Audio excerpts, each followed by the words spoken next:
आणि एक मन आहे, उडाला जळतंय आणि डोंगरावरची आग विझवायला पळतंय, अशी उबाटाची आता अवस्था झाली. आता हे उशिरा सुचलेलं शहाणपण म्हणावं लागेल. आणि त्यांचा नेहमीच सगळ्यांना बाहेरून पाठिंबा असतो, घरातून पाठिंबा असतो. तुम लढो हम कपडा संभालताय. आणि एक मन आहे, उडाला जळतंय आणि डोंगरावरची आग विझवायला पळतंय, अशी उबाटाची आता अवस्था झालेली आहे. खरं म्हणजे विद्यार्थ्यांचं जे आंदोलन, सोनम वांगचुक यांचं जे आंदोलन आहे, एकंदरीत जेव्हा जेव्हा सरकारच्या विरोधामध्ये अशा प्रकारची आंदोलन जे जे लोक करतात त्यांना मात्र यांचा पाठिंबा असतो. ते नेहमी उबाटाचे लोक आठवण करून देतात,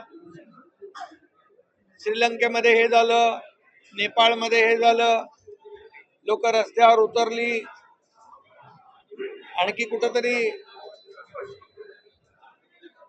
श्रीलंका झालं, नेपाळ झालं, बांगलादेश झालं, अशी मुद्दामून आठवण करून देण्याचं काम हे उबाटा करताय.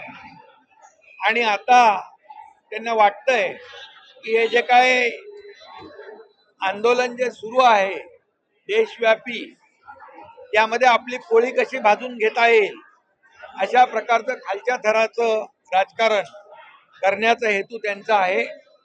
म्हणजे देशामध्ये आणि राज्यामध्ये अराजकता कशी पसरेल, कायदा सुव्यवस्था कशी बिघडेल आणि लोक रस्त्यावर येऊन आंदोलन कशी करतील, अशा भ्रमामध्ये ही सगळी मंडळी आहेत.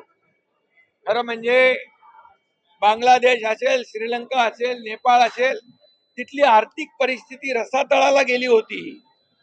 तिथं अर्थव्यवस्था कोलमडून गेली होती, लोकांचे खाण्याचे बांधे झाले होते. परंतु या देशामध्ये प्रधानमंत्री मोदी साहेबांच्या नेतृत्वाखाली हा देश पुढे जातोय, आर्थिक व्यवस्था वाढतीये, आर्थिक महासत्तेकडे वाटचाल आपला देश करतोय. जवळपास 80,000 लोकांना मोफत अन्नधान्य देण्याचं काम या ठिकाणी होत आहे. 32 कोटी लोकांना दारिद्र्य रेषेच्या वर आणण्याचं काम देशाने केलंय. त्यामुळे हा फरक आहे.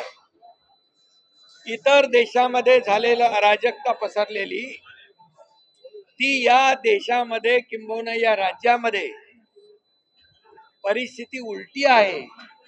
आणि म्हणूनच 2014 पूर्वीच आपण पहा की युपीए काँग्रेस सरकारच्या काळात झालेले भ्रष्टाचार, झालेले मोठे मोठे स्कॅम हे या देशातल्या युवकांनी पाहिलेले आहेत.